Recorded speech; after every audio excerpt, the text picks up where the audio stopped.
What is up? What is up, Tiger fans? It is Kenny Stubblefield. I am here. It is late, man. It is 11:25 on Thursday night here in the 901, but we are here to celebrate a Tiger victory. The Tigers beat San Francisco. The game just ended. The Tigers beat San Francisco 68-64.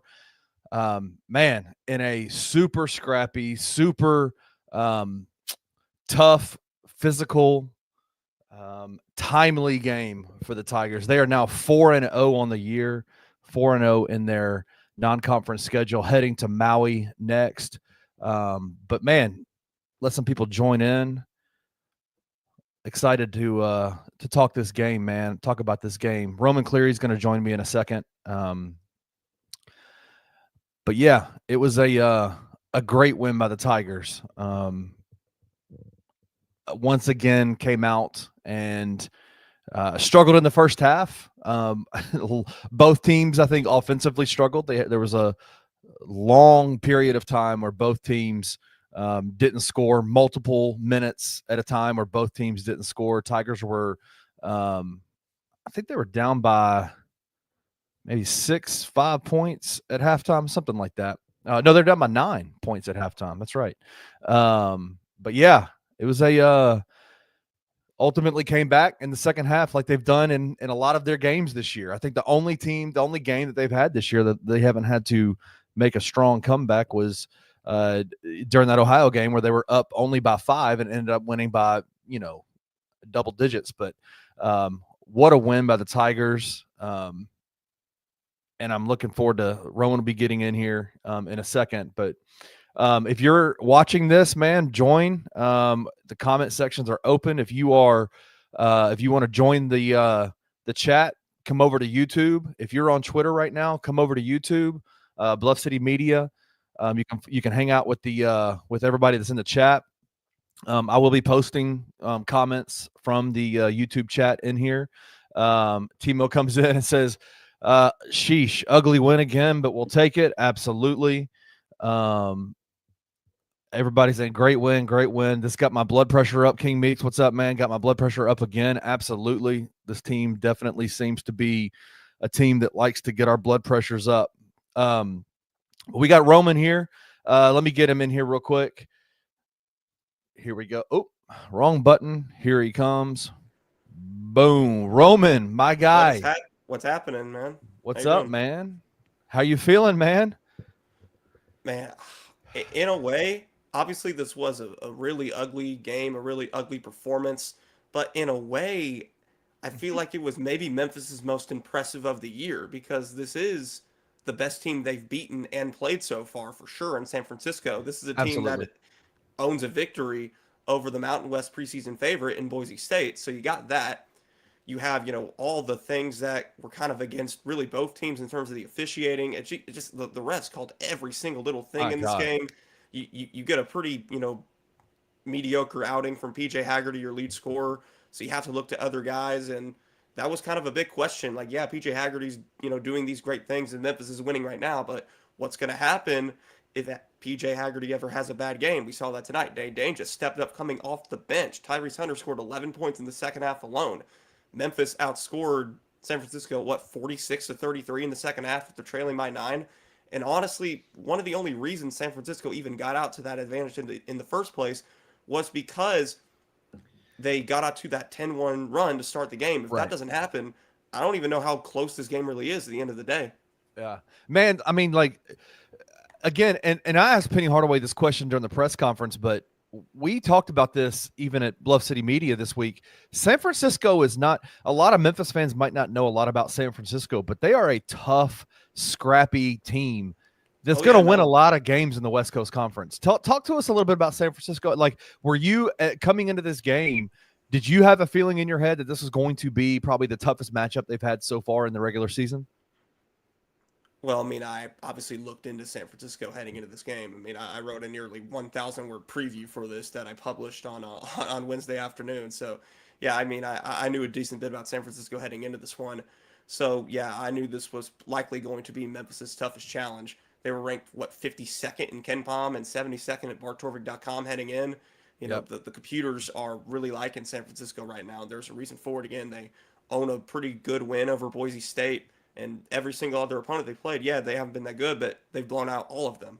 And Right. yeah, I mean, it hasn't been the most difficult road for San Francisco, admittedly, because they haven't played a game outside of their home arena before tonight.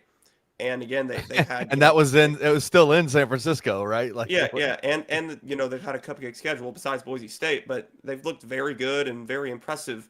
yeah, You know, in the opportunities they've been given so far. I mean, you got to remember that most schools can't really schedule the way that Memphis does in the non-conference, especially a school like San Francisco. So it's difficult to look down on opponents because they're not playing this team or that team or they come from this conference or what have you.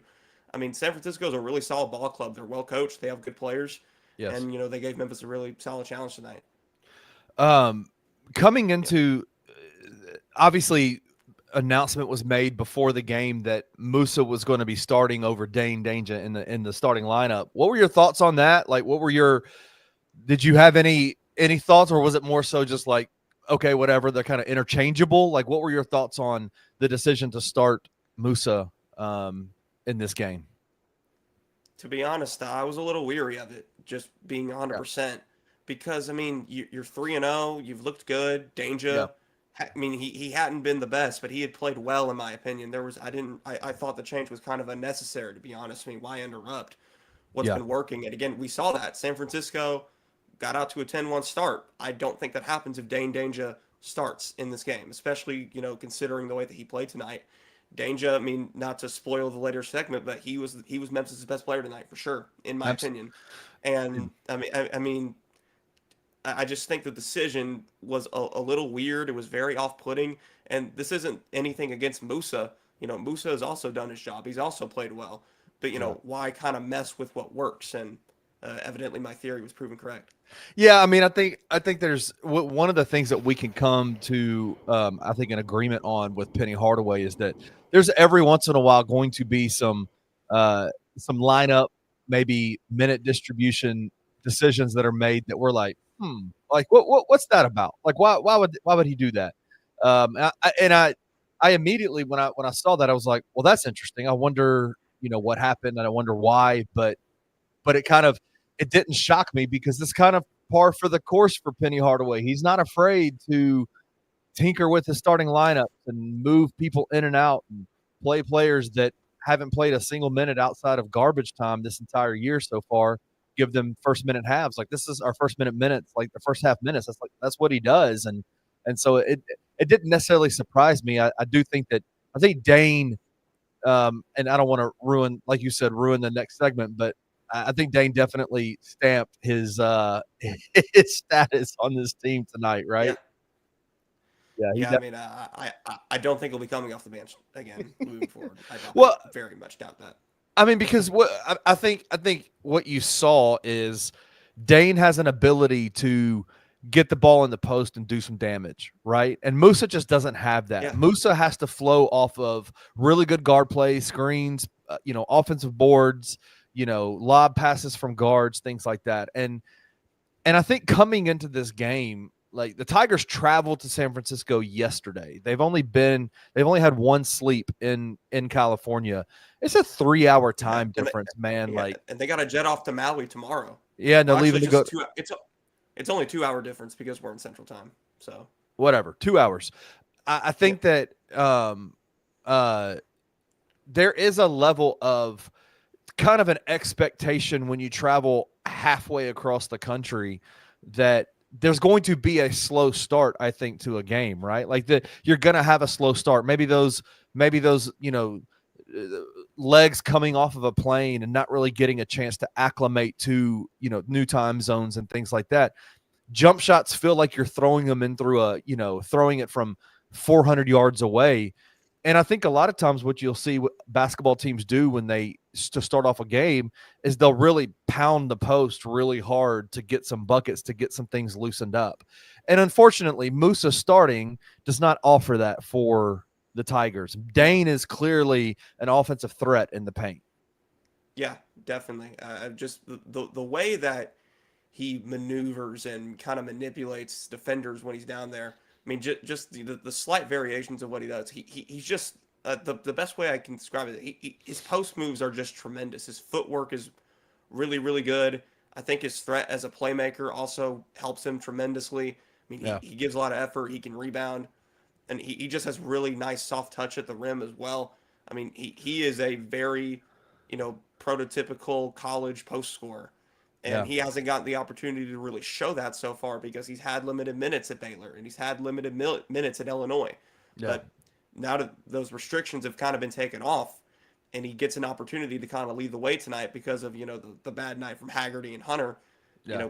We really saw his full potential, and if Memphis can get more outputs like that, Oh my gosh. you are and A Haggerty very gets back, dangerous team. yeah, You're a and very Haggerty dangerous team. gets back on track. I mean, Dude, you're very yeah, dangerous. wow. I mean, Yeah. very dangerous indeed. Yes. So let's get to this. I want to continue to talk more about Dane, but let's get to this segment, the player of the game. Roman, who is your player of the game for tonight?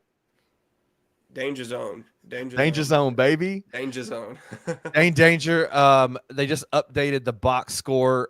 Dane Danger had 18 points, 7 rebounds, 2 steals, 3 blocks, and only 2 personal fouls in this game. 6 of 7 from the free throw line, 6 of 10 from the floor.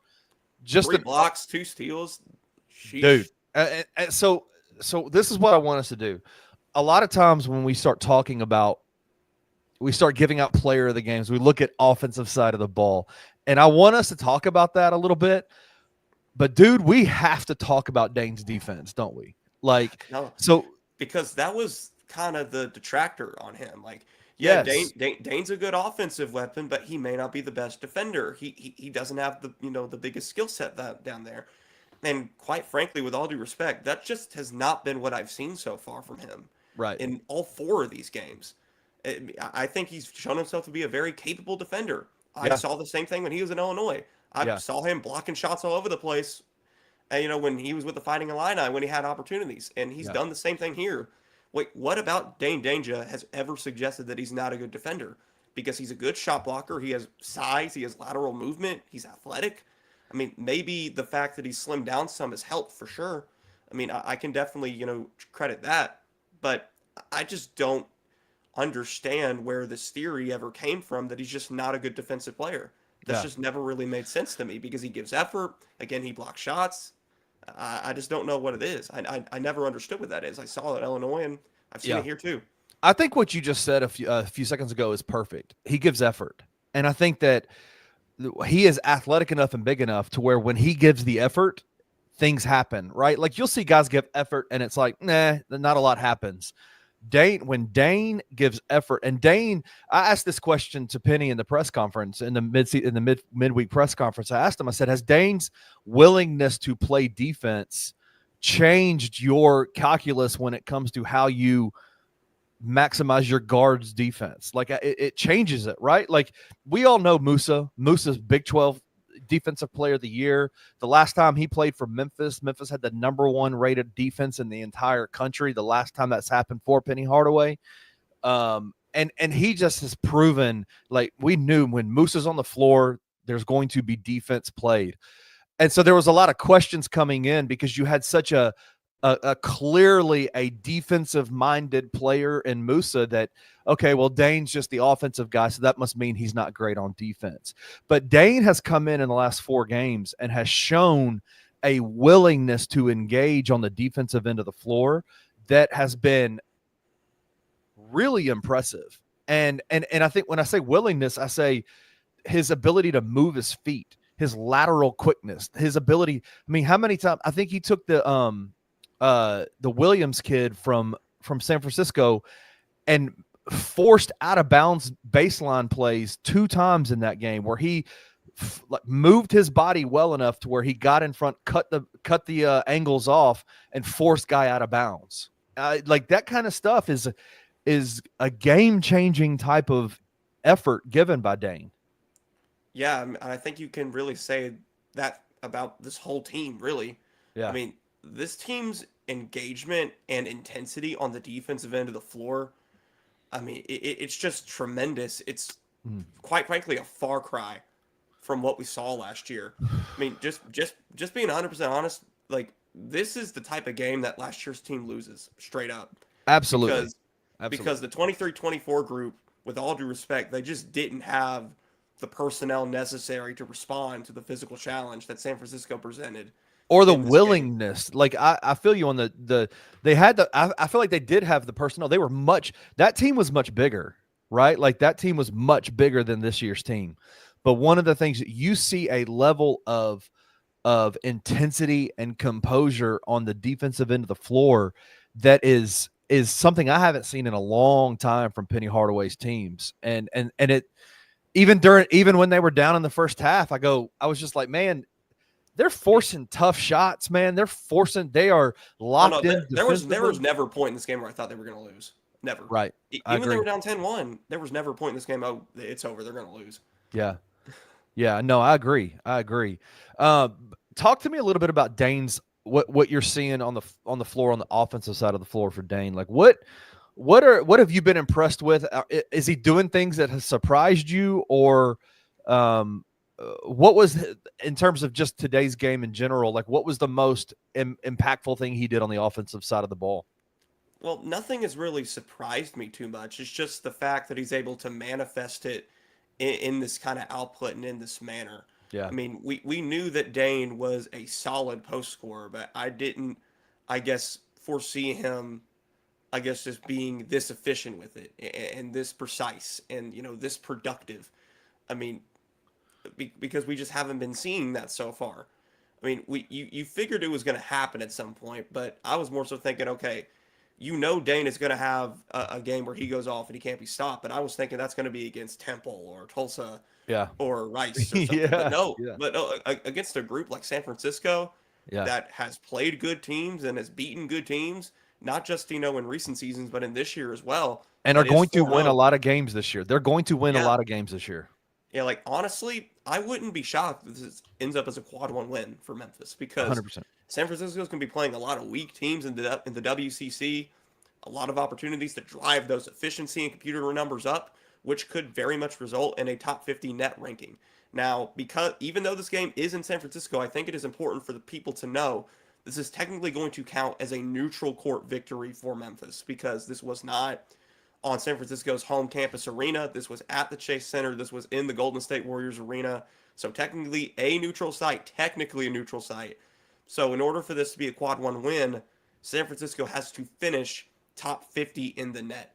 Mm. And I think that's very much possible considering, what they have in front of them and the talent and how well they're coached and everything. Absolutely. Carlos Smith said this. He said he was aggressive. Once he got the ball, he attacked with no hesitation. That Yep. is, I'm assuming he's talking about Dane there. yeah, Yep. talking about Dane. Yeah, like that is a very good point. And I think one of the things that makes Dane super effective in the post is that he is very decisive, very quick with his movements, but not quick just to be quick. He's quick with a purpose. And if you look at if you've done anything in basketball when it comes to playing in the paint, playing in the post, that is the worst thing you can do is over dribble in the post, right? Like the worst thing you can do. And a lot of times you over dribble because you're indecisive and you don't really know what you want to do with the ball. But you even saw it at the end of the game in the second half where Dane was sealing and posting and pointing and saying, give me the effing ball right now. Like I want it now. And he was putting his hand where he wanted it. And as soon as he got it, he made a move. And when you are that big, and a defender is having to try to force you, defenders are trying to force guys off the block, right? They don't want to just give up position. They want to fight for that position. And so those quick movements without hesitation doesn't allow for the defender to transition from fighting for the position to now fighting to keep the ball away from the basket. And so, yeah, I think that is a incredible insight by Carlos to say that is a massive key to what he did. Like he has got moves upon moves upon moves, and he does it very quick with no hesitation, and he just goes to the basket. It is a much different. I know a lot of folks when Dane came on, like, there's a lot of PTSD in this Tiger fan base from last year's Jordan Brown episodes. Just a guy who just is super big, but they're completely different players. Completely different players. Like Jordan Brown came from Louisiana, Dane Danger came from Illinois, so not even close to the same level of competition. Yeah. Jordan Brown was, very decorated, had won the Lou Henson Award, everything. 20 points a game, was the prize transfer. Dane Danger a little bit under the radar, right? And Dane, I mean, I guess they're both similar with their kind of post scoring like acumen or whatever. Their but emphasis. Dane is more. He's better. Dane is more than just that. First off, he's better at the post scoring, right? But he's also a playmaker and a defender and a shot blocker, and he's way more athletic. He can actually move. Like Dane is not only a better player, he's a different player. So I never really got the Jordan Brown comparison there. Shout out to ASAP Casper for this little tip that he left in the chat here. Malik Thomas for San Francisco. I checked this after I saw this. He did have 17 free throws. That is unbelievable. Malik Thomas finished with 25 points on 5 of 16 shooting and 14 of 17 from the free throw line. That is ungodly. That is unbelievable. That dude is. I said this in our Discord, and our Discord was tripping the night, man. It was crazy, but that dude is not very good. Everybody, I know he hit that 3 at the end of the game, but God bless, man. That was Marcus Williams, I think. Oh, I thought that was Malik Thomas. My bad. No, it was Marcus Williams. But no, man, like that guy was that guy was not very good. And he was supposed to be their guy, right? Their NBA potential guy. I could score 25 points. You'd give me 17 free throws. 17 free throws, absolutely. All right, I want to get to this. Let me take this down. There's been a bunch of comments, and I want us to talk about this for a second. Okay. Let me find it. I'm gonna find it. Oh, here it is. Okay. William Jones came in and he said Penny is slick coaching his ass off. William Jones. Penny is slick coaching his ass off. Ditto. And then they said a few other things. There's a few other things in here that I wanted to put. I want you to walk with me through this, okay? Benching Haggerty was gutsy, but it worked perfectly. PJ Haggerty had his worst game of the year so far for the Tigers. Right? Like I mean, undeniably. I don't really think he got benched per se, though. That's not what I saw. It wasn't a benching in the normal terms of benching. It was I'm going to bring you off the floor, and I'm going to see what happens here. It was gutsy of Penny to do that, and it was a level of feel for that game because if you saw it, the Tigers went on a run when PJ went off the floor, and it wasn't because of PJ. Yeah, but they also had to have Haggerty in at the end. Yeah. Because what did Penny do? He allowed PJ to come off the floor, catch his breath, get his mind right, slow everything down a little bit, and come back in rejuvenated. And the fact is like what a pressure point to push with the team to say, I trust everybody out here enough to where I'm willing to take my superstar, do everything point guard who's having a rough game, who isn't like, when I say rough game, I don't mean he had a bad game. He had a game that was not up to the standards that he's played, but PJ Haggerty played a damn good game. Like he didn't force things. He played within the offense. He stayed composed and held the rope on defense. Like he was still playing his ass off, but there was a level of, I felt like that was such an awesome pressure point for Penny to push at that point to say, I'm going to bring my guy off the floor to let him get his mind right, putting the trust in all of these other guys that are out there who can do this. They extended the lead. He brought PJ back in, and PJ went, I think, scored 7 straight points at the end of the game. Yeah. Like, I mean, most of those were at the charity stripe, but still, impressive. Doesn't matter. Yeah. He also hit that 3 with 2:33 to go that pulled Memphis back in front for good. After San Francisco, they came back and tied the game at 56 apiece, and then Haggerty hit that transition 3 with 2.5 minutes left, and Memphis never trailed again or lost the lead again after that. Yeah. Once again, we have to we also Penny Hardaway got a tech tonight. Yeah, for the first time. Is that the first time in his career he's had a tech? I don't. We'd have to go back and look. It can't be, right? It can't be. It's I have never seen him get a tech. Chat it's in been the there chat. for 7. I mean, it was worth it because I think I tweeted this, like the continuation that guy got Oh on God. that unbelievable you really, that basket should not have counted. It And should then not have, like, PJ gets the ball in the corner and gets trucked. Well, that trucked by those guys, and they don't call a foul. They call it out. Oh my God. Um, do is anybody in here, anybody in the chat, was that Penny Hardaway's first technical foul as a Memphis basketball head coach? I do not remember, having covered this team this entire time he's been here. I don't remember him ever getting a tech, no, arguing with the refs. it's the first that he's gotten since I've been on the beat, for Right. sure. I do know Trey that. Trey Lasley came in and he said, Trey Lasley from Tigers on Tap said, I think they gave it to him for being out of the coach's box. If that's the case, we have a whole nother conversation to have about those refs, because those refs were god awful tonight. God awful. Yeah, but there's a reason he was out of the coach's box as well. Yes, Like, yes. there was a reason why.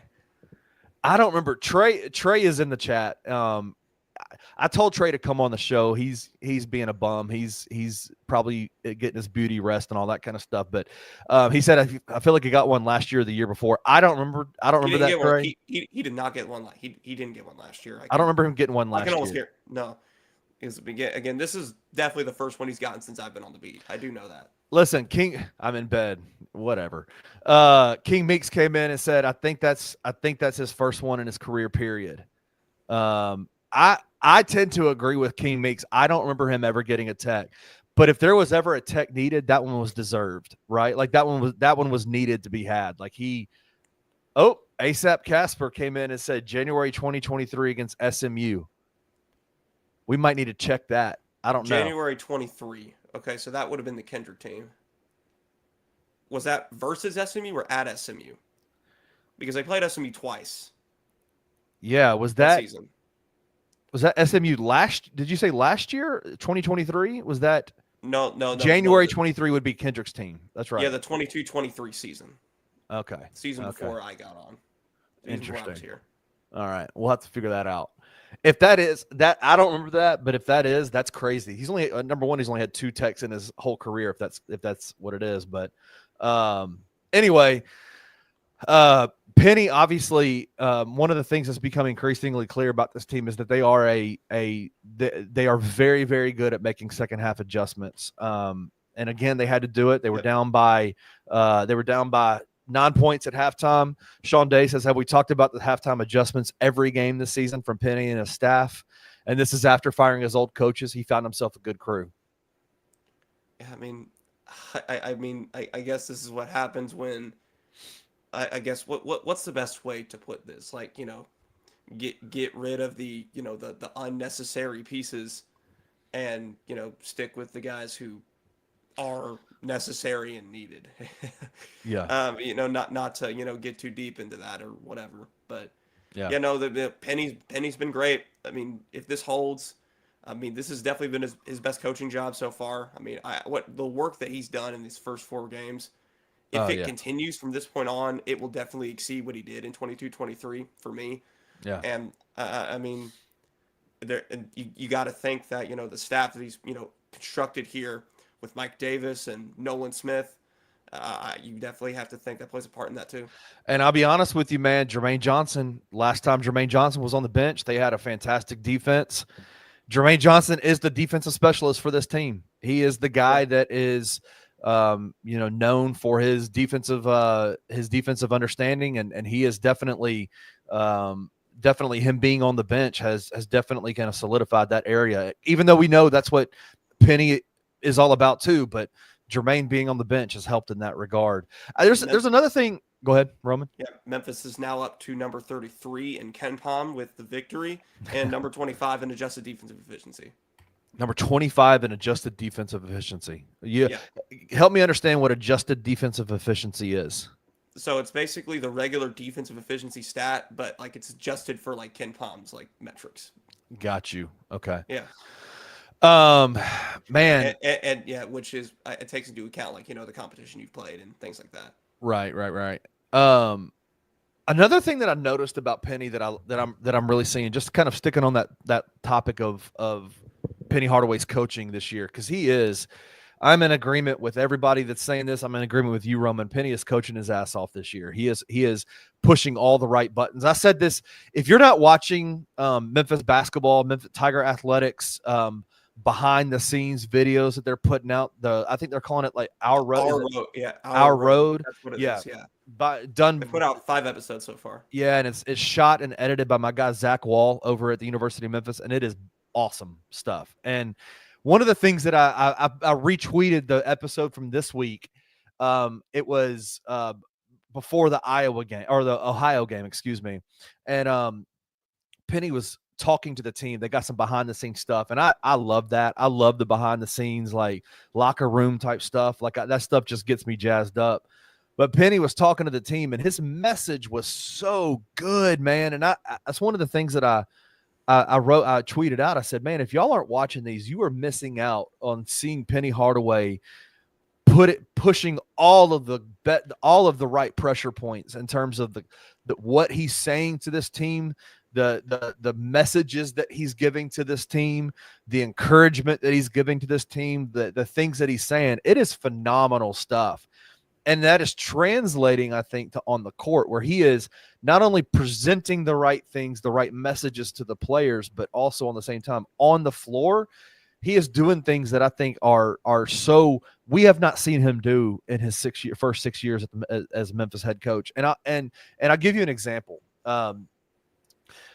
In college basketball and in NBA basketball a lot too, there's this level of there's these like unwritten rules that are out there about coaches' decisions they have to make when it comes to things that are happening on the floor, specifically fouls. If a player gets 2 fouls in the first half of a game, no matter when it is, they sit the rest of the half. And Penny doesn't abide by that rule at all. And Penny has been doing that every year up until this year. And like, one thing that I've always noticed is that Mike Krzyzewski never abided by that rule. Never. Right. He never did. Right. He always let guys stay in, with 2 fouls and wouldn't take them out until they got 3. And I think Penny is kind of leaning towards that this year. And I've never really understood the 2 fouls and you're out thing either. Because at the end of the day, I mean, maybe it made more sense when college basketball was more so ruled by freshmen and young players and what have you. But in this particular era where the sport is dominated by, older players and seniors and transfer portal guys, I mean, you should be able to trust, 21, 22-year-old guys to, not pick up a 3rd foul if they already got 2. Absolutely. I mean, you should be able to do that, in my opinion. I think Penny has definitely recognized that, and leaving guys like Nick Jourdain and Dane Danger in there, even though they'd already picked up 2 fouls, it paid dividends. It kept Memphis in the game. Yeah, no, absolutely. Penny's decisions, the way that he was able to massage the fouls and the minutes between Nick, Dane, and Musa, while Nick and Dane were in foul trouble from the word go in this game. Dane picked up a foul and a tech, which counts as a personal foul. And like the first 3 minutes he was on the floor, and I think he ended the game with, how many fouls did he end the game with? 3? He ended up 3. With 3. I mean Jourdain ended up fouling out, and I think Rogers had 4, but no, Dane. I don't think Dane picked up a foul or maybe 1 foul in the second half. Yeah, I mean, just his ability, like the way that he's not only just trusting guys to not foul, but also maximizing the minutes out of them. No fouls for Danger in the second half. No fouls for Danger. And then bringing them off the floor for a couple of minutes to get their mind, because fouls happen when you get tired. Fouls happen when you get lazy on defense. Fouls happen when you need so you would take them off, give them a blow, let them get their minds right, come back on, bring Musa in, bring Dane in, bring Nick in, get Colby out for a little bit. And just and he massaged these, because this is a let's be frank, man, this is a very thin front court. It's a very thin front court. Yeah, I mean, only 3 guys, maybe a 4th one on the way in December if things work out the right way. But regardless, you're not going to have that many bodies. Yeah. And so you can't really be overly concerned with a guy having foul trouble, because at the end of the day, he's only one of 3 guys you got. That's all you got. If he's in foul trouble, it is what it is. You got to keep playing him. And so it's almost by necessity, right, to keep the guys out there. But at the same time, he's being very nuanced with it. and he's being very strategic with it. Like I remember the conversations over the years with Penny Hardaway was just like, why is he bringing this guy out with mass substitutions and this? What's he doing? His substitutions feel very strategic this year, and Yeah. and very intentional. And I that to me is growth that I've seen. I really Yeah. really like that a lot. I mean, I even hate the fact that he brought in Dink Yates, pretty early in the game and then never put him back in again because he came in, blocked the shot, put in Yeah, some good defensive reps, yeah. and and then he's out. And he's I out. mean, yeah, Yeah. yeah. I mean, how many minutes did Baraka get in the second half? I don't think he play at all in the second half. No, he played a good bit because Haggerty wasn't out there for a while. Oh, that's right. That's right. That's right. Um, Yeah. Okoji got 5 minutes in the second half. Okay. Yeah. Um. All right. Let's do this. We did the player of the game. Real quick. Let's do moment of the game. What was your moment of the game? My moment of the game. Oh, I haven't thought about this. Okay. Uh, all right. Let's see. Because I have to think back. I'm gonna go with the little 5-0 run that Dane had. Yes. Memphis got down by what? I think about 9 or 10 midway through the first half, and Yes. then Danger gets a quick bucket, gets a Yes. steal at half court, goes Yes. fast break for an and And one. one. Yep. Yeah, Yep. Yep. and, Yep. and, and that cuts the lead down to 4 and gets Memphis back into it after it felt like they were gonna kind of get ran off the floor there for a second, and Yes. then Dane kind of saves them and maybe catapults into what happened later on in the game. So yeah, that's probably my favorite moment right there. I mean, From you what could I, from almost what I, you from what I can remember. Yeah, no, I agree. We'd have to go back and rewatch it in the moment. In the moment, it's kind of hard to remember all those things. But that's one thing. That's the one that sticks out to me is that moment that where they were down by almost was it double digits? I think at that point, It and was like they it was 9 or 10. was It it was 9. 9 or 10, and Yeah, he ended up cutting the score in half by himself in a matter of 2 possessions. That yeah. that to me felt like it was It was like a really a possession of the half because yeah, yeah, San yeah, Francisco at the half court before he just swatted the ball and took it, and yeah, then went I guess half coast to coast, yeah. and finished through the foul. Absolutely, absolutely. So that was definitely Dane, and Dane had a few of those moments. Dane had stretches where he was by far like he just there's nobody that could stop him. But that moment, a little 5-0 stretch definitely was the one for me. Yeah, I wanted to. We've already talked about it a little bit, um, but I want you to help me.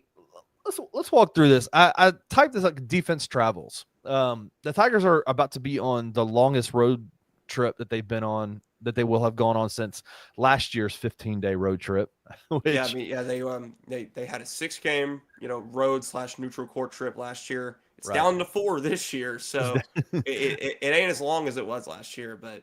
Yeah. I mean, but they're still not going to be back at the Forum until December 4th against Louisiana Tech. So you get this game, you get Maui, and then you get about a week before they're back at the Forum for Louisiana Tech. Let me ask you this. I'm going to put you on the spot for a second here. The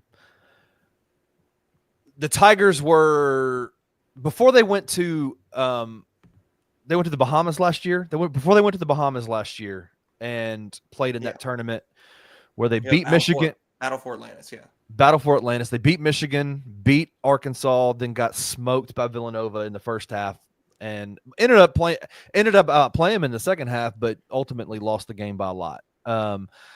They were were they 3-0 before that trip last year? I I think they were cannot like I think they were maybe 3-0, 4-0, 5-0, something like 3-0, that. 4-0. They had not Yeah, lost a game. because they had beaten Jackson State, Missouri, Right, and Alabama State. right. And I think was it the Battle for Atlantis right after that, or did they I play think the another Battle road? for Atlanta. Yeah, because Or did they Penny's play another road game? Right? no, Oh, because no, Penny's no, first game Penny's first game was Michigan. So yeah, that's was right. Michigan. So Yeah, yeah, no, they were 3-0 heading in. Yeah, right. and So Penny, then they got up to 5-0 heading right. into the championship against Villanova. So they're 3-0. They were 3-0 last year going into their Thanksgiving tournament, basically where they travel on the road, go play a bunch of away games or neutral site games. They're 4-0 this year, going to play Maui. They're going to play UConn on is it Monday night or Tuesday Yeah, night? Monday night, Monday afternoon. It's a Monday 1:30. afternoon. Is it 1:30? Okay. It's a 1:30 game, 9:30 Hawaii time. So Wow. um, yeah, Um, and then they got Michigan State or Colorado on Tuesday, and then depending on what happens, it'll be North Carolina, Auburn, Iowa State, or Dayton on the third day. are you how comfortable? Are you more comfortable with where this team is as they head off to Maui than you were last year's team heading off to the Bahamas? I mean, it's easy to say that you are, but I think I legitimately am as well because I, I just I just tend to trust more defensive oriented teams more Yeah. than offensive oriented groups because defensive teams just prove to be more consistent. You get what you expect out of them more often than not. So honestly, I mean, offense it kind of comes and goes. I mean, Memphis before this game was the number one 3-point shooting team in the country, and now they're probably not even close to that anymore. No, that's Um, fine. I don't yeah, think anybody expected them to be the number one team 49% from the year, right? yeah, but I mean, the defensive numbers, if they continue going the way they are, they're only going to keep going up and up. They're again 25th in adjusted defensive efficiency right now. I bet they'll be top 10 by the end of the season. Yeah. So I mean, you have solid defensive personnel, you have solid defensive bodies. They're athletic. They're great lateral movers for the most part. I mean, I just think that you have a group here that can ultimately be more consistent and not nearly as fragile and as fraudulent as the one you had last year. So yeah, I would say you're more comfortable. They've beaten better teams Mm-hmm. than the 23-24 group did heading into their overseas tournament. Right. Even though Hawaii is technically not overseas, but it really is at the same time. It's like another country in the United States, really. I was actually in Maui. I was in Hawaii for a vacation earlier this year during the summer, and I got to tell you, man, it doesn't feel like a U.S. state. It really is like a whole nother country Yeah. within the country. So it is pretty much an overseas trip, even though it's technically not. Anyway, getting off that tangent, yeah, I think Memphis is more trustworthy at this point than they were Yeah. last year. And I think it's not because, I mean, listen, I think offensively, if you were to look at on paper, you would say last year's team was more offensively gifted than But this what. team is still very good offensively, Oh, though. this team is still very good. Timo said it earlier. They're right now they're number three, and even after this game, in terms of 3-point shooting percentage, they still shot 37% from three today, which Yeah. is, dude. If you tell me the Tigers going to shoot 37% from three for the rest of the year, bro, I'm calling that a win every Oh, game. yeah, no, like 37% from three as a team is great. That is ideal. You know, Yes. 49% is absurd. 37% is right where you would want to be as a team, I would say. yeah, But I think that I think when I type out the words defense travels, it's because it to me it is you're right. Like offensive the jet lag, the travel, all those different kinds of things as you're trying to get into, the flow of games and things like that. Of course, your offensive numbers are going to fluctuate and go up and down, but defense is about coaching and defense is about intensity and effort. And if that is something that from what I have seen and even in the exhibition games, Memphis has proven that they are not afraid to give maximum effort an entire 40 minutes of a game on the defensive end of the floor. And that to me bodes well for them as they head out on the road and go and play the number 2 team in the country. As they go play two top 25 teams, post UConn if they whoever they play. Like there is a level of comfort I have in this team because of the intensity and effort they give on the defensive end of the floor. yeah. I mean, we've kind of rehashed it a few different times now, but you have three reliable, solid, really good perimeter defenders in PJ Haggerty, Tyrese Hunter, and the elite one for me and Barako Koji. Man, I mean, all three guys in the front court, Jourdain, Cisse, Danja, they're all very reliable and efficient defensively. Rogers, I think, has proven to be a better defender than advertised. I think everyone across the board that wasn't really expected to be the best defender has still been better than expected. And I think it comes down to what you've brought up a few different times. It comes down to effort and coaching. I mean, Jermaine Johnson is a brilliant defensive mind. Penny has taught defense his entire coaching career. And when you mix that with effort and want and desire, I mean, you're going to get good results regardless of who you are. absolutely. Let me think. Let's go this. That's the last thing. From tonight, what were your keys to victory from tonight? like as you take we're going to talk about your article that you're going to write for bluffcitymedia.co. What were your keys to victory? Well, I mean, I think Danger as a whole was certainly the top key. The get him the ball in the post, allow him to do work because he was the hot hand tonight. And I think, that was important. And also finding that, that secondary score tonight, it Yeah. proved to be Tyrese Hunter. He didn't score anything in the second half, but he got 11. Oh, no, he didn't score anything in the first half, but he got 11 in the second half. That was huge. I mean, Haggerty coming on strong late was certainly, impactful as well. But overall, I'd say, feeding Danger was certainly a key point of emphasis after it became apparent that he was going to be the big star in this game. Yeah. And just the effort and the intensity on defense was certainly another key as well. Just remaining consistent, always remaining ever present on that end, overall. And Yeah. honestly, just keeping composure Yes. as a whole. Just not being phased by being down 10, being down 9. Always having an answer, always fighting back, never giving up. Yeah. That sounds like cliche, coach speak or whatever, but ultimately it pays off time and time again, more often than not, and it certainly did so tonight. I think even defensive composure within possessions was key. Not even just composure in the moment of we're down by 10 points. What are we going to do? It was the defensive composure within the possession as a whole, like individual possessions where, man, I went for this steal, I didn't get it. I'm having to rotate here. I'm having to stay. If you watch, I want to go back and watch the games in slow motion and just watch the way that the defenders read and react to what is happening. To PJ Haggerty dove for the ball, didn't get it. Other guy comes up and guards his guy. He pushes down to the other. They're constantly their ability to recover and their ability to stay on a string with each other and communicate within a possession, even when the possession tends to like maybe break down, right? Like when it's just kind of they're out there just hooping. The defensive composure within possessions was key to me because they didn't give up. Even when they scored, even when San Francisco scored, they had to work for it every time. I wrote this in the Discord.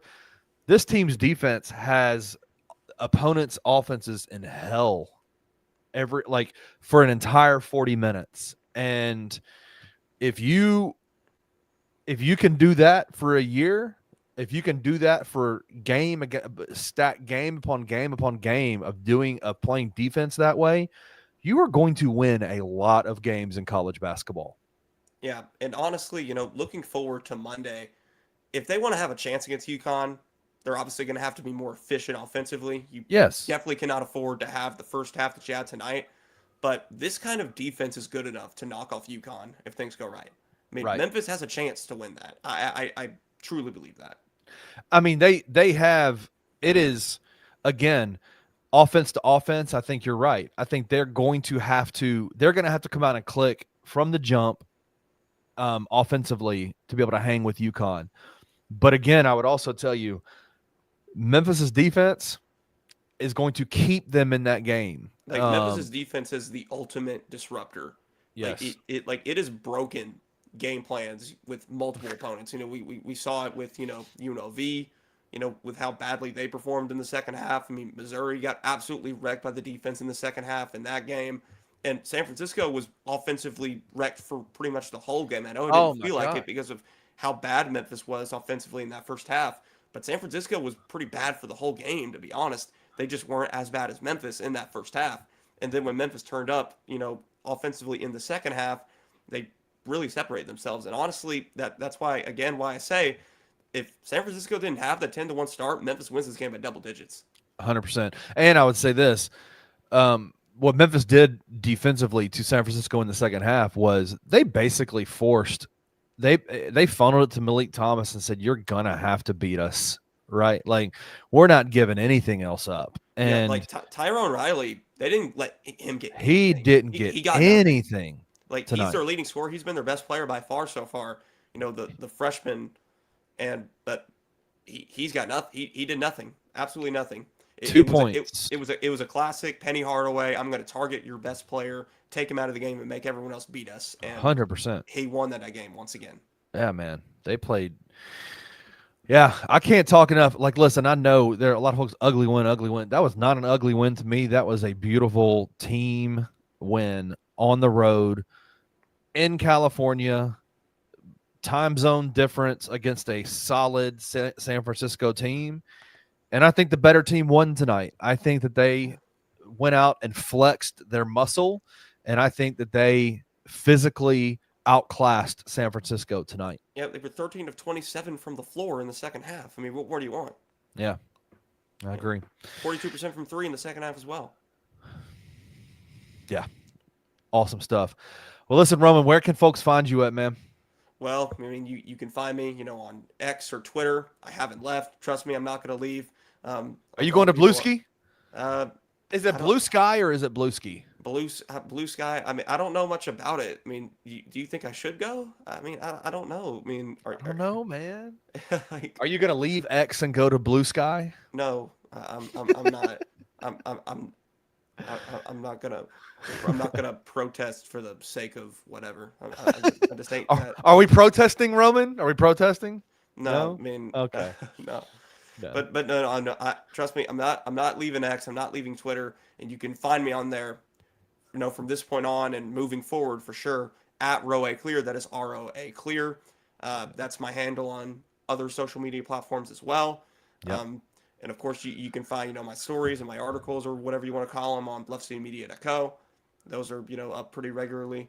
I'm also posting digital content surrounding Tiger basketball this year.